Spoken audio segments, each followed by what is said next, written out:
What's up, guys? We're back for another video on the channel. It's another Monday video. The podcast was back Friday, so make sure to go watch that episode of the podcast. It was really fun. Sean was back and everything. So make sure to go watch that episode of the podcast, number 10, if you guys haven't done so already. But today is a new week, another Monday video. And we've been doing them lately. I'm going to keep doing them.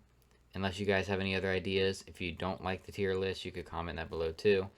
If you guys have any ideas of stuff you would like me to comment, sorry for the glare. I'm not in my office still. So it'll be probably a week or two, maybe. Maybe not 2 weeks, but at probably a week until I'm back in the office. But for now, I'm in my room. We got another setup going on. So sorry for the glare. It's just something we got to deal with for now. But we got another tier list going on. Today is running backs. So let's just go ahead and hop straight into it. See you guys there.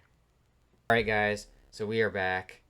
And let's go ahead and get it rolling. So we got to start right here. We got Cam Akers.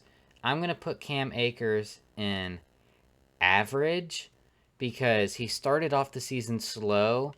You could put him in above average, but for now, based off what I've seen on the field, average is where I'm going to place him. You could, like I said, you could put him in above average, but he started off the season pretty slow with the Rams. He was sharing carries, and then towards the end of the year and in the playoffs, he started to take off. I definitely think he's going to end up in above average or good this next season, but for now, he's an average. Saquon Barkley is good. He needs to stay healthy. That's been his issue these past couple of years, but when he's healthy, he is easily, or not easily, but he's arguably a top 5 running back, which would put him in elite. But haven't seen him play in 2 years. He struggled at the beginning of the year with the Giants for like the 1 or 2 games he played. The offensive line was terrible. But, he's a great running back when he's healthy. Hopefully this next season he's back healthy and plays strong. All right, so we got a rookie here. We got Michael Carter. Gonna go ahead and put him in rookie. Then we got Chris Carson, above average. Chris Carson, he's really good. He's a tank. And his biggest issue, I'd say, is fumbling and injuries. But this dude is a tank. Look at his workouts. Like, he does Derrick Henry type workouts. This dude is yoked. Clyde Edwards-Helaire going in average, just like Akers. Clyde had very high moments, and then he also was to below average at other times. He was terrible in the red zone. He had his moments, but he's definitely probably going to end up in above average or good eventually, but for now, just like Akers, he's an average. Nick Chubb is the first elite running back. He's definitely a top 5 running back. He's not a good receiver at all, and that's what holding him back from being arguably the best running back in the league is his receiving ability. But as just a pure runner, he's arguably the best pure runner in the game. I'd say that's Derrick Henry, but if we're talking more than just being a pure tank running guys over, you could argue Nick Chubb. Then we got, I believe this is David Montgomery. No, this is Tariq Cohen. Okay, guys, so this is David. Wait, what am I saying? This is Tariq Cohen. I'm going to put Tariq Cohen in below average because he's not bad, but I need to see more out of him. You could argue he is in maybe average or above average. But I think David Montgomery is definitely the better running back at the Bears. But Tariq, he's definitely not bad. He's just got to get healthy again, and we'll see how that goes. All right, Tevin Coleman. Tevin Coleman, going to go ahead and put him in probably, I'm going to put him in average because I'm not exactly sure what Tevin Coleman's role is going to be with the Jets, I believe he's on. Let me check. Yeah, he's currently on the Jets. Some people could argue he's RB1. You could argue he's RB2. You could argue he's RB3. He's coming from the Niners where they can manufacture. I'm actually going to put him in below average. They manufacture good rushing production with the 49ers. Any running back thrown in there is going to be good. So I just think he's going to have a decrease with the Jets, and he might not even be the best running back on the Jets roster. Maybe you could argue him in bad, to be honest. But, James Conner is below average as well. He used to be good, but man, recently, I don't know. Just not good. Not good with that Steelers. The Steelers' offensive line hasn't helped him out at all, but I just think he's trash. Then we got another elite, Dalvin Cook. Speaks for himself. He's a stud. He's arguably a top 3, top 2 running back, depending on your opinion. And he's just a stud.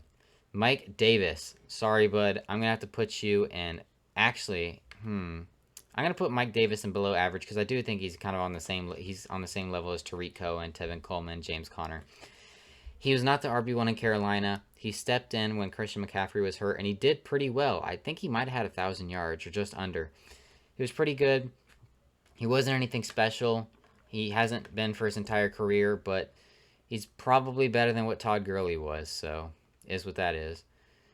Then we got A.J. Dillon. I'm going to put him in below average because he's not on the same level that the other 2 rookies were, but I don't think he was bad. He had a good yards per carry. He's a tank. Look at those thighs, bro. Like, dude's insane. J.K. Dobbins, below average. I hate actually. I'm going to put J.K. Dobbins in average. J.K. Dobbins was not used much, but when he was used, he was really good. I just think, again, all these rookies are starting to place themselves in the same area right now. Like, they're all eventually going to be better, but based off their rookie years, they just weren't used that crazy much, and they just weren't perfect their rookie year. Kenyon Drake, below average. Kenyon Drake, again, he's another one of those guys where it's like, well, this isn't even, again, I haven't talked to him about anybody like this, but he has moments where he looks insane. Like when he went to the Cardinals after getting traded from Miami, he looked insane. Then, first half of the year with the Cardinals, second year after they re-signed him, he looked bad, just bad. Then he picked it up again in the second half of the year. Now he's with the Raiders. It's hard to tell what he's going to do. Just because of those high moments where he looks insane, I'm going to put him in below average. A lot of these guys in below average you could argue to go in bad, but I'm not going to put them there. Chase Edmonds. I'm going to put Chase Edmonds. I don't think Chase Edmonds is bad. I think he's below average. I mean, a lot of these guys, they're not bad. They're just below average. So I'm going to put him in below average like Kenyon Drake. Whenever Kenyon Drake was playing poorly, Edmonds kind of took over, vice versa. So they're kind of in the similar situation. Gus Edwards, also below average. He's not used much, and he's not an RB1, but he is a solid RB3, RB2. He does pretty well every year. You could argue him in average, but I do think J.K. Dobbins is better than him, so I can't put them on the same level, to be honest. That's just how I feel. Austin Echoler. I'm going to put him in above average. He was hurt last year, so it's hard to gauge how good he really could be. But when he took over for Melvin Gordon, he was an amazing receiving threat. He wasn't the best rusher, that's why he's not in good. But as a receiver, he's a really good receiving back, and he's a pretty solid rusher too. So I got him in above average. Zeke is going in above average as well. Zeke, man, a lot of people are going to want to put Zeke in good. I don't think so. He was bad last year. He was a fumble machine. He wasn't able to do much. When Dak was gone, Zeke disappeared too. Zeke was not Zeke. Zeke has been regressing every year. He went from elite to good to above average now, and I need to see better out of him.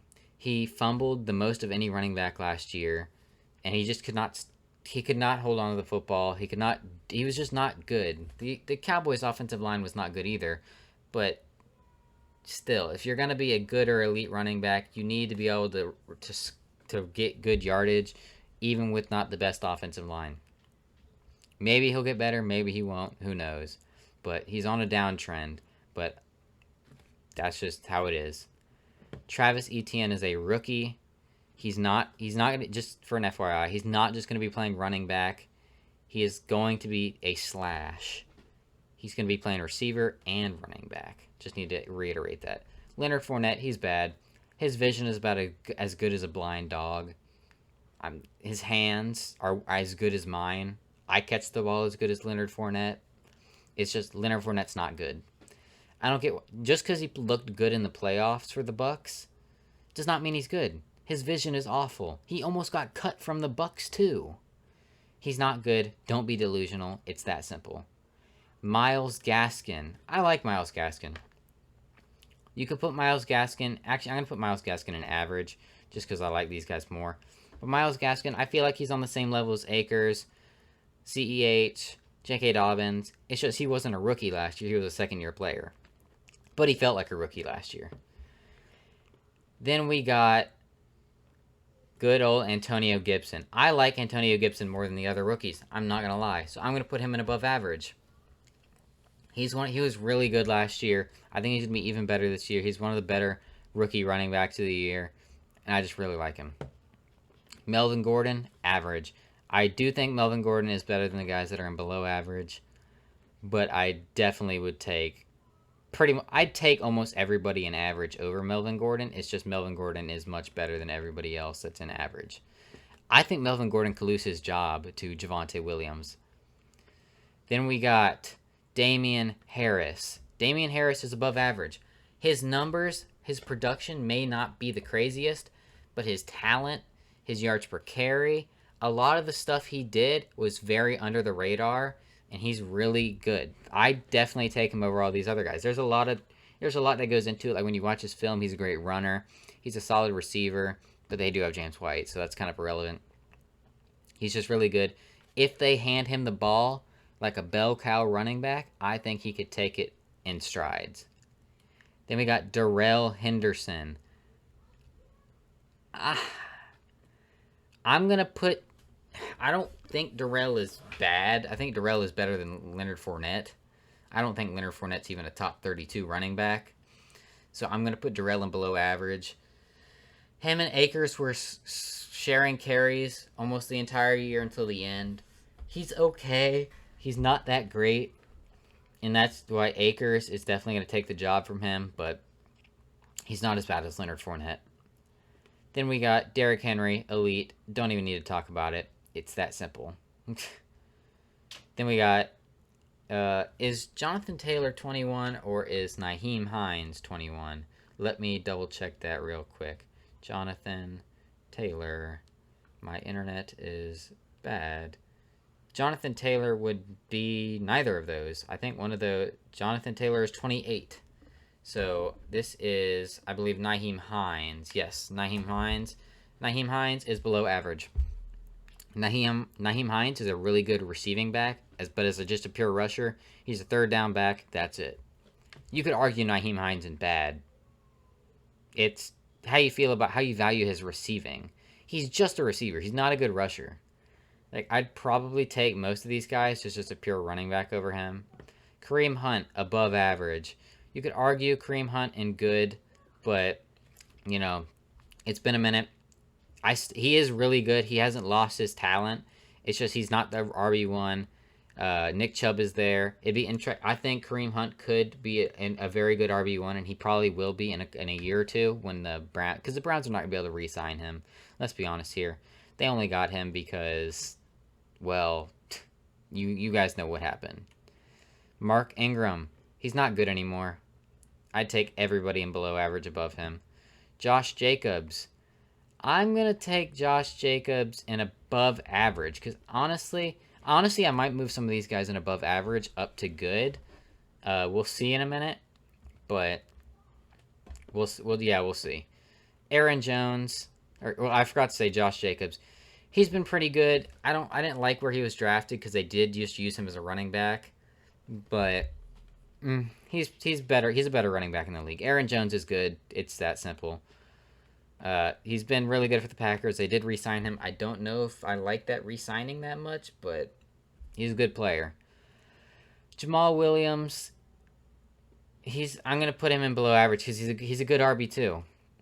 He's better than the guys I have in bad. Alvin Kamara is elite. Alvin Kamara is a great receiver and he's a great rusher. He's arguably a top 3 running back. Phillip Lindsey, below average. You know, I'm being generous. It's hard to put some of these guys in bad, and it's like a ton of these guys in below average you could put in bad. It's just hard for me. Marlon Mack is average. Marlon Mack hasn't played in a year, but when he did play, he had a couple 1,000-yard seasons, and he was just pretty good. I'd take him over Nahim Heinz, and I'd take him over a bunch of these guys here. Christian McCaffrey is my final elite. He's still top 5. Come on now. Even he was hurt last year, and the few games he played, he was putting up, I hate to compare fantasy points, but when it's a high number of fantasy points, it does show you that they produce really well. He was putting up 30 to 40 fantasy points every game that he did play, and he only played a couple.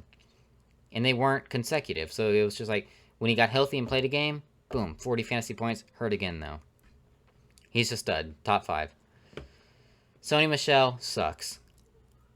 Joe Mixon is good. I like Joe Mixon a lot, except he screwed me in fantasy last year. David Montgomery is good. Zach Moss is not good. No. Then we got Raheem Mostert. I'm going to put Raheem Mostert in average because I do like him more than I do Tevin Coleman. You could argue Raheem Mostert. Actually, I'm going to put Raheem Mostert in above average. He is one of the few 49ers running backs that I do feel like is a genuinely good running back and is not necessarily everything produced by the system. I just like him a lot. Or I like him. I don't like him a lot. And he is still the RB1 for the San Francisco 49ers. Najee is a rookie. Pollard. I like Pollard. If you guys look, Pollard was better than Zeke a lot of the time last season. So, don't sleep on Pollard, man. Don't sleep on Pollard. All right. Ronald Jones. Average. I like Ronald Jones. Ronald Jones is underrated. He wasn't that good before, but last season, he had a 98-yard rushing touchdown. He got overshadowed last season by Leonard Fournette, of all people, because he was hurt in the playoffs. So Fournette took over. And Fournette's a bigger name, but Ronald Jones is much better than Fournette, and Ronald Jones is definitely better than everybody in below average. James Robinson's good. I definitely take him. I definitely like James Robinson above the guys above average. I'm going to go ahead and put Jonathan Taylor also up there, because Jonathan Taylor and James Robinson, a lot of people pick either which way. I'm a James Robinson guy, but they're both really, really good. And they both could potentially be elite one day, but we'll see. Then we got, I'm blanking, Miles Sanders. You got Miles Sanders. Miles Sanders is above average. You could put I don't think Miles Sanders has earned good yet, but he is definitely above average, and I definitely like him more than all these other guys. Devin Singletary also sucks. I don't care. Both the Bills running backs suck, and they should have taken a running back. They should have taken Javonte Williams. Gregory Rousseau or Javonte Williams, I don't care if it's a running back in the first round. I'm not a fan of Gregory Rousseau at all. And I think the Bills needed a running back desperately. So I think Javonte Williams would have been a better pick. Deandre Swift, below average. I think he was... Actually, I'm going to put Deandre Swift in average because he picked it up as the year went on as a rookie. He struggled at the beginning, but he was with the Lions. He finally got a couple 100-yard games, which the Lions haven't had in a long time. So, James White, below average. He's just a receiver, but he's a really good receiver, and he's been critical for that team for a long time. Then we got Javonte Williams as a rookie. But this is the list, guys. Tell me what you guys liked. Tell me what you did not like. All that good stuff. Tell me what tier list you guys want me to make. And just tell me all this stuff in the comment section below. Sorry again for this setup. But still, hope you guys enjoyed the video. Hope you guys are enjoying the videos. Make sure to go watch the podcast. Subscribe, like, comment, share. Follow me on Twitter. Follow the podcast Twitter. And I'll see you guys next time. Peace.